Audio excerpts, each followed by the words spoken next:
और पूरे मुल्क से अब तक के खबरों के मुताबिक कोई ऐसी घटना की खबर अभी तक नहीं आई है। ये इत्मीनान की बात है और मुझे लगा मुसलमानों ने अपने उन लीडरान और तंजीमों के ऐलानात पर शायद अमल किया है, जिसकी वजह कर अमन व अमान कायम रहा है और कायम रहना भी चाहिए। लेकिन आज का दिन मुसलमानों को यौमे मुहासबा के तौर पर मनाना चाहिए।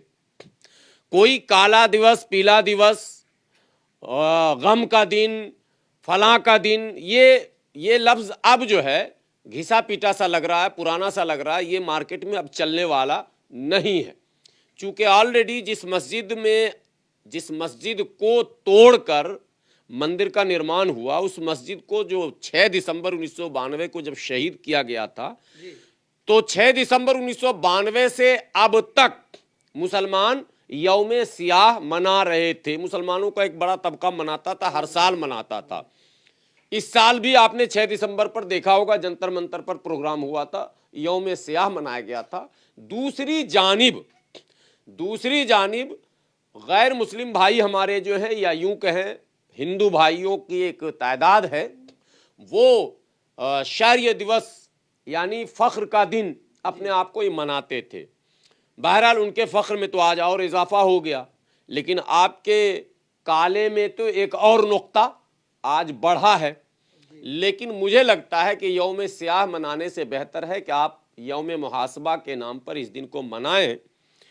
क्यों यौम मुहासबा, और क्या मुहासबा करेंगे, क्या सोचेंगे, क्या तैयारी करेंगे? 22 जनवरी के बाद का भारत कैसा होगा, पहले तो ये आपको तसव्वुर करना, ये कल्पना करना। 22 जनवरी के बाद भारत एक नए दौर में दाखिल हो चुका है। अब तक का इतिहास ये बताता है कि संविधान में दिए गए अक़लियतों के वो तमाम हुकूक धीरे धीरे धीरे कर कर तमाम सरकारों ने छीनने का काम किया था। लेकिन अब छीना नहीं जाएगा आपसे, अब आप पर थोपा जाएगा। 22 जनवरी 2024 के बाद सरकार जो भी पॉलिसी बनाएगी, उस पॉलिसी में छीनने का कोई लफ्ज नहीं होगा, थोपने का लफ्ज होगा। यानी कि ये काम तुम्हें करना होगा, ये बात तुम्हें माननी होगी, ये कानून बनाकर आपके सर पर थोपा जाएगा। तो जब छीना जा रहा था, 10 अगस्त 1950 से छीनने का सिलसिला शुरू हुआ। सबसे पहले आर्टिकल 341 यानी आपका रिजर्वेशन छीना गया। उसके बाद मुस्लिम पर्सनल लॉ में छेड़छाड़ किया गया। उसके बाद अलीगढ़ यूनिवर्सिटी का अक़लियती किरदार छीना गया। उसके बाद मुल्क के अंदर कई वक्फ बोर्ड की बड़ी संपत्तियों को आपसे छीना गया। और उसके बाद सियासत में आप जो अपने आप को कहते थे बराबरी का हक, वो तकरीबन आपसे छीन लिया गया। तो छीनने का ये सिलसिला जो है वो आज खत्म हुआ है, अब थोपने का सिलसिला आएगा। फिर इसका बचाव कैसे होगा? क्या भारत के मुस्लिम वो हमारे रहनुमा जिन्होंने 75 वर्षों तक रहनुमाई की है, उन्होंने स्पेन से सबक नहीं सीखा? क्या उन्होंने बर्मा से सबक नहीं सीखा, या दुनिया के उन मुल्कों से, बोस्निया से, हर्ज़ोगोविना से सबक नहीं सीखा? क्या भारत को भी बोस्निया बनाने के इंतजार में हैं हमारे अकाबिरीन, हमारे रहनुमा, हमारे वो लीडरान? क्या भारत को क्या कहते हैं स्पेन बनाने के इंतजार में हैं?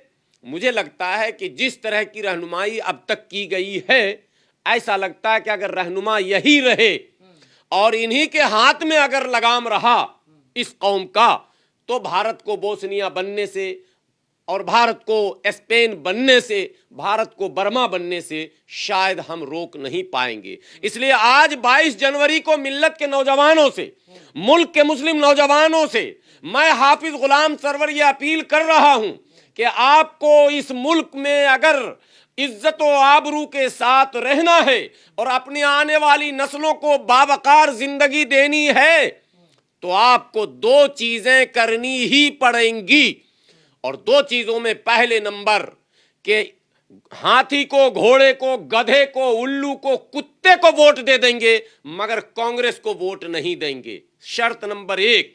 और शर्त नंबर 2 कि किसी भी कीमत पर जमीयत उलमाए हिंद के किसी भी उलमा को हम अपना कायद, अपना लीडर, अपना आलिम, अपना इमाम नहीं मानेंगे। इस मुल्क में मुसलमानों की तबाही के यही दो असबाब हैं, एक जमीयत उलमाए हिंद और दूसरी पार्टी में कांग्रेस, सियासत में कांग्रेस और मिल्लत में जमीयत उलमाए हिंद। और मैं इसको एक एक दिन के तारीख से साबित कर दूंगा कि कहां कहां जमीयत उलमाए हिंद की चूक की वजह से हमने खामियाजा भोगा। उससे पहले एक चीज, ये मुल्क बंटता नहीं। जमीयत उलमा हिंद मुल्क के बंटने से पहले वजूद में आ चुकी थी। जमीयत उलमा हिंद की उम्र 105 साल हो चुकी है। मुल्क के आजाद हुए सिर्फ 76 साल हुए हैं। जमीयत उलमा हिंद मौजूद थी और मुल्क बटा। और ये मुल्क नहीं बटा, मैं फिर कह रहा हूं मिल्लत के नौजवानों, हमारी ताकत बट गई। अगर मुल्क न बटता तो आज ये दिन हमें देखने नहीं पड़ते। हमें 3 हिस्से में बांटा गया, हमारी ताकत को 3 हिस्से में तकसीम कर दिया गया। आज हम कमजोर होकर रह गए। जमीयत उलमा हिंद मुसलमानों को मुत्तहिद नहीं कर सकी। मसलक बचाने के चक्कर में, अपना मनसब बचाने के चक्कर में मुल्क का बंटवारा कर दिया गया। अगर मसलक और मनसब और अपना खानदान बचाना मकसद न होता तो शायद जिन्ना को भी काबू में किया जा सकता था और जिन्ना के चाहने वालों को उससे दूर किया जा सकता था। और जो लोग जिन्ना के चाहने वालों को जिन्ना से दूर नहीं कर सके, वो आज ओवैसी के चाहने वालों को ओवैसी से दूर करने की साजिश रच रहे हैं। फिर खब मैं कह रहा हूं, अब नहीं, तब करना था आपको। वक्त बदलता है तो सोच भी बदलनी पड़ती है। तब रोकना था जिन्ना के उस रथ को, जमीयत उलमा नहीं रोक सकी। आज जरूरत इस बात की है कि ओवैसी जैसे लीडरों को अब आगे बढ़ाना ही पड़ेगा। तो आप उनके कदमों को रोक रहे हैं, बिल्कुल गलत। आज एक सवाल आपसे पूछता हूं, अखिलेश यादव चुनाव लड़ेंगे 2024 में इंडिया गठबंधन से 60 सीटों पर। अखिलेश यादव के पास कौन सा वोट है? मुस्लिम नौजवानों, कलेजे पर हाथ रखकर अपने मोहल्ले के यादवों का सर्वे कर लो। एक भी यादव सपा का नहीं है। सबने तिलक लगा रखा, झंडा उठा रखा, जय श्री राम के नारे लग रहे हैं। सारे गलियों में तहलका मच रहा है। कोई यादव ये नहीं कह रहा है कि इससे मुसलमानों के दिल पर क्या बीत रहा है। भैया ये हमारा वोटर है, हमारे अखिलेश को मुख्यमंत्री बनाता है, इसके साथ ऐसा मत करो, इसके दिल को मत दुखाओ। वो हमारे यहां आकर ड्रामे कर रहा है और उसी यादव को मुख्यमंत्री कौन बनाएगा? कौन बनाएगा? मुसलमानों, जरा अपने कलेजे पर हाथ रखकर पूछो, वोट है क्या यादवों का? अखिलेश यादव के पास एक भी वोट नहीं, तेजस्वी यादव के पास एक भी वोट नहीं, नीतीश कुमार के पास एक भी वोट नहीं। सारा वोट तो भाजपा का है। आज भारत ने देख लिया, हमने भी देखा, आपने भी देखा होगा। मेरी आवाज जहां तक जा रही है, आप कमेंट में मुझे जो लिखना हो वो लिखें, लेकिन एक बार एक गिलास पानी पीकर सोचें। आप अपने मोहल्ले पर नजर दौड़ा कर देखें, जितनी भी बिरादरियां हैं आज वो क्या हरकत कर रही हैं आपके नजरों के सामने। तो क्या लगता है 24 में वो वोट दे देंगे? आस्था पे ही तो वोट पड़ेगा। जब आस्था पे अदालत का फैसला हो सकता है तो आस्था पे वोट नहीं होगा क्या? और जब आस्था पे वोट होगा तो फिर मुसलमान का क्या मतलब बनता है कि वो अखिलेश को हम वोट देंगे? एक बार आस्था ही आस्था खेल लिया जाए इस मुल्क में। लीडर कौन होगा मुसलमान? ओवैसी। और लीडर मतलब ओवैसी से बड़ा कौन लीडर है? आज की तारीख में भारत में जितने सांसद हैं सबको एक स्टेज पर खड़ा कर दो, ओवैसी को एक स्टेज पर खड़ा कर दो, निमट। ओवैसी को भी तो बी टीम बता के, अरे इस उम्मत का यही तो, जिन्ना को बी टीम बना के अलग करवा दिया। अगर जिन्ना को ए टीम में जमीयतुल उलमा ले लेती तो मुल्क ही ना बंटता। लेकिन मौलाना, भड़काऊ भाईजान जब लीडर बन जाएंगे तो देश का माहौल क्या होगा? कौन से भड़काऊ भाईजान है? कौन से भड़काऊ? ओवैसी साहब को भड़काऊ भाईजान कहते हैं लोग। कहने को बात छोड़िए ना, ओवैसी साहब ने कभी गैर मुस्लिम के खिलाफ कोई टिप्पणी की है क्या? हमारे गैर मुस्लिम भाई जो कुछ भी बोले, लेकिन आज भी दिल के अंदर बोलते हैं। उनके भाई ने नहीं किया। अरे उनके भाई ने क्या कहा था? क्या कहा था? जो बातें कही थी वो बातें कोर्ट ने सुन ली और वो मुकदमा भी निमट दिया। वो गाली नहीं किसी को बक रहे हैं। यहां तो लोग गाली तक बक देते हैं, दूसरे के धर्म का मजाक भी उड़ा देते हैं। यहां तो लोग दूसरों को मारने काटने का भाषण दे देते हैं मंच से। कम वो भाषण तो नहीं हुआ। लेकिन बहरहाल मैं एक बात कहना चाहता हूं कि न तो वोट अखिलेश जी के पास, अब राहुल जी के बारे में मैं मुसलमान भाइयों से पूछता हूं, राहुल गांधी के पास भारत की किसी जाति का नाम बताइए जिसका वोट राहुल गांधी के पास हो। मुसलमानों का है बस। मुसलमानों के अलावा एक वोट बताइए। ब्राह्मण नहीं गए मंदिर ना, मना तो कर दिया। नहीं, मंदिर ने तो मस्जिद चले जाएं, कलमा पढ़ लें। मैं आपके कैमरे बोल रहा हूं, राहुल गांधी कलमा पढ़ के मुसलमान हो जाए, उनको प्रधानमंत्री 24 में हम बनवा देंगे। मैं एग्रीमेंट कर रहा हूं, लालच ना मैं कह रहा हूं। लो तो फिर यार तो हिंदू बनो ना, फिर हमको क्यों ठग रहे हो? न हिंदू बन रहे हो ना मुसलमान बन रहे हो, यार हम ही को ठग रहे हो। तुम्हारी जाति तुम्हारे साथ है नहीं, तुम ब्राह्मण हो ब्राह्मण भाजपा में, तुम यादव हो यादव भाजपा में, तुम कोयरी हो कोयरी भाजपा में, तुम तेली हो तेली भाजपा में, तुम बनिया हो बनिया भाजपा में। बनिया पर एक नाम याद आ गया, केजरीवाल जी का भी एक बयान वायरल हो रहा है। एक बयान और भी है, मैं मोबाइल मेरा रखा हुआ, मैं दिखाता हूं। पहले एक बयान दिया कि मेरी नानी कहती थी मस्जिद को तोड़कर अगर मंदिर बने ना तो मंदिर में मत जाना, फिर मेरा राम नहीं हो सकता। लेकिन अब बयान दिया 2 दिन पहले कि हमें निमंत्रण आया लेकिन अकेले आया है। मैं जरा बीबी को, माँ को, बाप को, दादा को, नाना को, नानी को, और यहां तक के उसने कहा कि पूरी दिल्ली को, सुन लीजिए मैं एक लफ्ज जोड़ नहीं रहा हूं, पूरी दिल्ली को उसने कहा मैं ट्रेन पूरा बनाऊंगा और दिल्ली के सभी हिंदू भाइयों को अयोध्या भेजूंगा अपने बाप के पैसे से, जो मुसलमानों का खून का पैसा। अब वोट हमने दिया, केजरीवाल का अपना वोट कितना है? बनिया टोटल भाजपा में, और राज्यसभा में बनिया जा रहा आम आदमी पार्टी की तरफ से। न दलित को लिया राज्यसभा में, न मुस्लिम को लिया राज्यसभा में। इसलिए मुस्लिम भाइयों, दलित भाइयों, सोचना तो पड़ेगा ही। कब तक नहीं सोचोगे? ये जो सेकुलरिज्म का फरेबी नारा चल रहा है इस मुल्क में, इससे बाहर आपको निकलना पड़ेगा। एक बार आप अपना वोट अलग कीजिए, सुधार आ जाएगा। जैसे तो दलित भाई भी मना रहे हैं, उसमें तो मैं तो सबको कह रहा हूं, दलित भाई मना रहे हैं, दलित निपटेंगे। लेकिन मुस्लिम भाई जो आज मुंह लटकाए हैं, तो इनको कोई स्ट्रेटेजी तो बनानी पड़ेगी ना। लेकिन ये मुंह भी लटकाए हुए हैं, यौम सियाह भी मनाएंगे, और क्या कहते हैं, भाजपा को कोसेंगे भी, और वोट भाजपा के बाप को फिर देंगे। ये कौन सी पॉलिसी है भाई? कौन सी पॉलिसी है? सीधी सी बात है, जो वोट मांगने आए उससे पूछे तुम्हारी जाति है क्या तुम्हारे पास? अगर अखिलेश जी आए वोट मांगने तो बोले पहले मेरे मोहल्ले के यादव को जमा कर दो। आपको एक बात बताऊं, बड़े करीने की बात है, मैं व्यूवर को कह रहा हूं, वीडियो को 2-3 बार सुन लीजिएगा। मॉब लिंचिंग मुसलमानों की हुई, 1-2 नहीं हुई, सैकड़ों मॉब लिंचिंग सड़क पर हुई। ठीक है, बजरंग दल वालों ने किया, मैं भी मान रहा हूं बजरंग दल वालों ने किया। 10 बजरंग दल के होंगे, 20 होंगे, 25 होंगे, 50 होंगे। सड़क पर मार रहा अब्दुल को, तबरेज को, खुर्शीद को, किसी को भी, ABCD को, अफराजुल को। सड़क पर जो बाकी लोग हैं उसमें कोई यादव है या नहीं है? कोई उसमें दूसरी बिरादरी का है नहीं जिसको हम मुख्यमंत्री बना रहे हैं?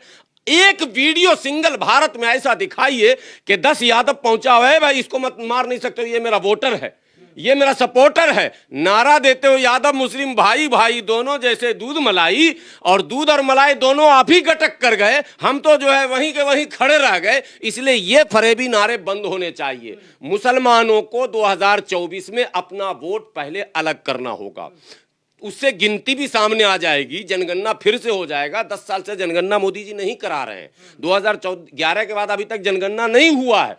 एक बार वोट डालिएगा तो आपका जनगणना खुद ही हो जाएगा, ठीक है। और EVM PVM के चक्कर में आपने पढ़िए, वो लड़ेंगे वो जिनकी हुकूमत जा रही है। ये भी मुस्लिम नौजवानों से मैं कह रहा हूं, हमारे बहुत अच्छे दोस्त हैं, लोग लड़ रहे हैं, मैं नहीं बैठता उनके साथ, बाकी लड़ाई में बैठता हूं। EVM वाले में उनके साथ मैं उसूल का आदमी हूं। मुसलमान उसूल ही तय नहीं करता है। EVM आजकल भानु प्रताप बहुत अच्छा लड़ रहे हैं, आजकल महमूद, और अरे मेरा क्या लेना देना? EVM से हम नहीं हार रहे, EVM से कांग्रेस हारी है, कांग्रेस लड़े। EVM से सपा हारी है, सपा लड़े। EVM से बसपा हारी है, बसपा लड़े। EVM से RJD हारी है, RJD लड़े। EVM से जो हारा वो लड़े ना भाई। हम तो जिंदगी से हार चुके हैं यार, हम जिंदगी से लड़ना चाहते हैं। हमने अपने उन अकाबिरों के काले करतूतों से मेरी हार हुई है, हमें हमारे ऊपर थोपे गए उन सियासतदानों की वजह से मेरी हार हुई है। आज अगर कटोरा मेरे हाथ में है तो वो कांग्रेस की पॉलिसी की वजह से है, तो हम वहां लड़ेंगे। हम वो फालतू जगह पर अपना एनर्जी स्पीच दिया गया अयोध्या में कि राम राज जो है ना, शुरुआत हो चुकी है राम राज की, तो आप कैसे समझते हैं रामराज किस तरह का होगा? देखिए, मैं मुसलमानों को कहना चाहूंगा, मुल्क के लोगों से को मैं इस वक्त कुछ नहीं कह रहा हूं। मुसलमानों को बिल्कुल बता दूं, आप मायूस ना हो, कोई मायूस होने की जरूरत नहीं है, कुछ भी अभी नहीं बिगड़ा है। लेकिन हां, अगर उसी रास्ते पर चलेंगे जो 75 वर्षों तक चले तो अब बिगड़ेगा। अब तक छीना गया, अब थोपा जाएगा, और जबरन थोपा जाएगा। इससे पहले कि ये थोपने की बीमारी चल पड़े, 2024 के चुनाव में आपको इन सेकुलर वादियों के फरेब से भूल जाइए ये कहना कि मोदी जब तक हटेगा नहीं मसला का माने खत्म नहीं होगा और समाधान नहीं निकलेगा। मोदी को हटाना बहुत जरूरी है। मैं कहता हूं या अल्लाह मोदी 50 साल मोदी से भी तगड़ा मोदी आ जाए, उससे भी तगड़ा आ जाए जो मार मार के सबको सीधा कर दे। अरे यार पागल हो गए हो क्या? मोदी मसला है, ताला मोदी ने लगाया था, ताला मोदी ने खुलवाया था, शिलान्यास मोदी ने करवाया था, बाबरी मस्जिद को मोदी ने शहीद किया था, अक़लियती किरदार अलीगढ़ का मोदी ने खत्म किया था, ट्रिपल तलाक पर आज बहस कर रहे हो, लेकिन जब मसला क्या कहते हैं शाहबानों का था तब मोदी थे क्या? तमाम जो दंगे फसाद हुए, चाहे वो नेल्ली हो, कोकराझार हो, भागलपुर हो, मुंबई हो, मेरठ हो, मलियाना, कुछ भी गिनिएगा। लेकिन मुद्दा तो 2024 में राम मंदिर 23 बनने वाला है। हाँ तो राम मंदिर है, सब हिंदू वोट देगा मोदी को तो मुसलमान हरा लेगा मोदी को। मैं मुसलमान पूछता आप हरा लोगे? भाई जब सारा हिंदू दे ही रहा है तो उनको हराओ जिन्होंने तुम्हें धोखा दिया। मोदी ने धोखा नहीं दिया। मोदी ताल ठोक के कह रहा, सुनिए, भाजपा अपने मैनिफेस्टो में पहले ही लिख चुकी है कि 370 हटाएंगे, राम मंदिर बनाएंगे। तो मोदी धोखेबाज नहीं है। धोखेबाज वो है जिसने कहा कि नहीं नहीं मस्जिद टूटने नहीं देंगे, परिंदा पर नहीं मारेगा और मस्जिद टूट गई। धोखेबाज वो है जिसने कहा मुसलमानों हम तुम्हारे साथ हैं लेकिन हमारे हाथ में कटोरा आ गया। धोखेबाज वो है जिसने हमें नौकरियों से बाहर किया। धोखेबाज वो है जिसने उर्दू को रोजगार से अलग कर दिया। धोखेबाज वो है जिसने हमें अफीम की गोली चटाकर सुला दिया। आज एजुकेशन में, आज इकोनॉमी में हम कहां पर हैं, हमारी हिस्सेदारी कहां पर है, जरा सा बताइए। आज आर्थिक दृष्टिकोण से, सामाजिक दृष्टिकोण से, राजनीतिक दृष्टिकोण से, शैक्षणिक दृष्टिकोण से, तमाम कोई क्षेत्र ऐसा नहीं है जहां हम पिछले पायदान पर खड़े नहीं। जिस कांग्रेस ने हमें पिछले पायदान पर खड़ा किया, जाते जाते उस कांग्रेस ने एक रिपोर्ट थमाया और कहा मुसलमान दलितों से भी बदतर हैं। उस रिपोर्ट का नाम है सच्चर कमेटी की रिपोर्ट। कांग्रेस ने क्यों रिपोर्ट सार्वजनिक किया? रिपोर्ट सार्वजनिक क्यों किया? किसी ने सवाल पूछा? जब रिपोर्ट तुम्हें सार्वजनिक करना था, तुम्हें रिपोर्ट मिल ही गई थी तो तुम उस पर अमल कर लेते। कहां पर अमल हुआ भैया? आज अलीगढ़ पर हम रो रहे हैं लेकिन ये बीमारी कांग्रेस ने दी। आज जो हालात मुल्क के हैं, इस हालात के जिम्मेदार सिर्फ और सिर्फ कांग्रेस है। इसलिए मुसलमानों को कांग्रेस से दूर तो पहले नंबर पर भागना ही है। लेकिन मौलाना राम मंदिर का उद्घाटन तो हो गया, लेकिन क्या लगता है अब मथुरा काशी की बारी है? देखिए ये नारा आज का नहीं है। अच्छा सवाल आपने किया। ये नारा बहुत पहले से है कि अयोध्या तो एक झांकी है और काशी मथुरा बाकी है। और मैं कह रहा हूं, कैमरे पर आज कह रहा हूं कि अगर हमारी पॉलिसी नहीं बदली, हमारा तरीक़ेकार नहीं बदला, हमारा कौल और फेल दोनों में अगर टकराव ऐसे ही होता रहा और हम मसलक और मनसब बचाने में अगर लगे रहे तो ना हम मथुरा बचा पाएंगे, ना हम काशी बचा पाएंगे और इससे आगे भी बहुत कुछ हम खो सकते हैं। इसलिए मसलक के चक्कर से हटकर, मनसब के चक्कर से हटकर, खानदान के चक्कर से हटकर एक बार एक सही फैसला करो, बैठो और सुनो। इस मुल्क में अब कोई हाथ पैर जुबान चलाकर जिंदा नहीं रह सकता। मुसलमान, मैं बड़ी बात अब कहने जा रहा हूं, हाथ पैर और जुबान चलाकर अब जिंदा नहीं रह सकते, अब दिमाग चलाकर ही जिंदा रह सकते हो। इसलिए जो होटलों में जाते हो ना, मुझे सीना देना, रान देना और फला पीस देना, चिला पीस, लेग पीस ज्यादा खाते हैं ना, तो लेग पीस खाते खाते लेग में आ गए, पांव के नीचे। जरा भेजा खाओ, दिमाग भेजा से बनता है, ठीक है?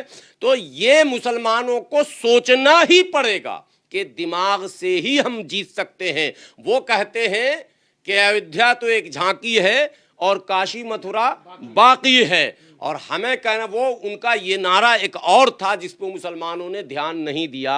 नारा था आधी रोटी खाएंगे, मंदिर वहीं बनाएंगे। ये नारा भूल गए। काश उस वक्त हम नारा लगा देते, आधी रोटी खाएंगे मगर बच्चे को पढ़ाएंगे। आज हमारे बच्चे IAS, IPS, IRS होते, आज प्रशासन में होते तो शायद ये दिन देखने नहीं पड़ते। लेकिन हमने कहा कि नहीं, कुरान खानी करवाएंगे, मिलाद करवाएंगे, जलसा करवाएंगे, इज्तिमा करवाएंगे, मस्जिद में पत्थर लगवाएंगे, जायनमाज कालीन तुर्की से खरीद कर लाएंगे, मस्जिद में कमकमे और झूमर लगवाएंगे और मस्जिद में टाइल और पत्थर और मार्बल लगाकर जितनी कमाई है सब लगाएंगे मगर बच्चे को नहीं पढ़ाएंगे। आज मुसलमान के बच्चे बकरी बकरी चरा रहे हैं, खेतों में नाक में नेटा लेकर घूम रहे हैं, मुसलमानों को शर्म नहीं आती। आज मैं आप देखेंगे पूरे मुल्क में रोने का मन करता है जब ये बात बोलता हूं। नकाब पहनकर हमारी औरतें तमाम जगहों पर भीख मांग रही हैं। लानत है ऐसे उन हुक्मरानों पर जिन्होंने इस मुसलमानों की क्या कहते हैं रहनुमाई की है। तुम्हें डूब जाना चाहिए जाकर उसी सरयू नदी में कि तुमने 70 साल तक मुसलमानों की रहनुमाई की और लाखों मुस्लिम महिलाएं नकाब पहनकर भीख मांग रही है सड़कों पर। वो मुसलमानों का सर्वे किसी ने कराया, वो कहां के हैं, किस जगह के हैं, उनका बैकग्राउंड क्या है? जब वो भीख मांग रही तो उनके बच्चे क्या कर रहे हैं? अरे कम से कम उनके बच्चों को गोद ले लेते, उनके बच्चों को पढ़ा देते। कौन सा तरीका अपनाया आपने? कहां लेकर जाना चाहते हैं मुसलमानों को? सारे मुसलमानों को अब चंदाखोर और भिखमंगा बनाना चाहते हैं। इसलिए मुस्लिम नौजवानों, कॉलेज के नौजवानों, पढ़े लिखे नौजवानों, मैं तुमसे हाथ जोड़कर गुजारिश करता हूं, दिमाग से काम लो। ये दिमाग ही बचा सकता है तुम्हें और दिमाग ही बढ़ा सकता है तुम्हें। अगर बढ़ना है, बचना है, ऐसे तो सब मालिक खुदा है, लेकिन अल्लाह ने हमें तरीका जब दे दिया तो उसके भरोसे छोड़कर घर में नहीं बैठ सकते। हमें बैठने का हुक्म नहीं दिया गया, हमें करने का हुक्म दिया गया। इसलिए मैं अपील कर रहा हूं। लेकिन मौलाना, मुसलमान अब भी तो उलझे हुए हैं इन मामलों में। कह रहे राम मंदिर का उद्घाटन हो गया, सब लोग उसमें शरीक है, खुश है, तो ये मुसलमानों को कहने की जरूरत है। बाद मुसलमान ये कह रहे कि मस्जिद था, है, रहेगा। देखिए, अच्छा सवाल आपने किया है। तकरीबन 150-200 मुसलमानों की गिरफ्तारी की खबर हम तक है। ये कुछ चैनल वाले हैं जैसे हेडलाइंस इंडिया, खबर इंडिया, शाइनिंग इंडिया, रुक इंडिया, बैठ इंडिया, उठ इंडिया करके 15-20 तो चैनल है। ये आरएसएस चलाती है। ये लोग बगैर आईडी के जाते हैं। अच्छी अच्छी लड़कियां, इसमें पढ़ी लिखी लड़कियां हैं, पढ़े लिखे लड़के हैं।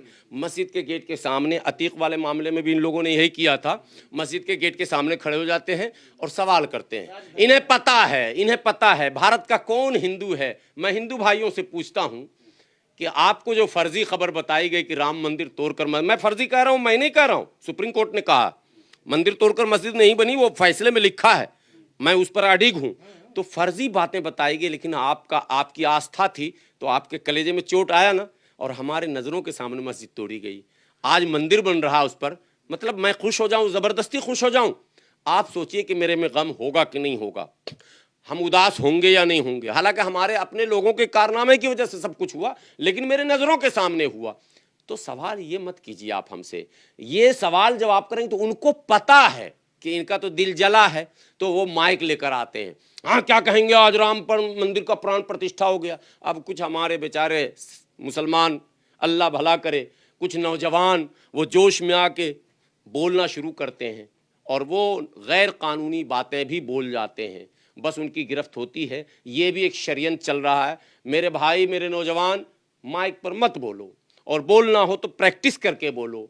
ऐसा बोलो जैसा अभी एक मौलाना का वायरल हो रहा है। अच्छे अच्छे पंडित की हवा निकाल दी अंसारी साहब ने, जो अभी आपने देखा होगा एक चैनल में वायरल हो रहे हैं ना। वैसे मौलानाओं को ढूंढ के लाने की जरूरत है, वैसे स्पीकर को ढूंढ के लाने की जरूरत है। हैं लोग हमारे यहाँ, लेकिन इन तंजीम वालों ने उसको छुपा कर रखा। आज उनकी उम्र देखकर मुझे ये लगा कि जमीयत उलमा हिंद अगर चाहती तो ऐसे हीरे को ढूंढ ढूंढ कर सामने लाती, मगर ये तंजीम इतनी खत्म तंजीम है कि ये सिर्फ खाने और पेट बड़ा करने के अलावा इनके पास कुछ भी नहीं। सबका पेट इतना इतना बड़ा, सबका पेट इतना इतना बड़ा, कोई पतला दुबला मिल ही नहीं रहा जमीयतुल उलमा में। यार ये क्या हो क्या रहा? ऐसे ऐसे हीरे 70-80 साल से कम के नहीं होंगे वो बुजुर्ग जो वायरल हो रहे हैं, 80 से कम की उम्र नहीं है उनकी, और उनके इल्म को देखकर वहां बैठे सारे पंडित सिलेंडर हो गए, सारे पंडित। और उन्होंने इशारे में, आपने सुना होगा, मोदी की सरकार को कोस भी दिया और सबको वाह वाह कर रहा। उसमें शेर जो उन्होंने पढ़ा,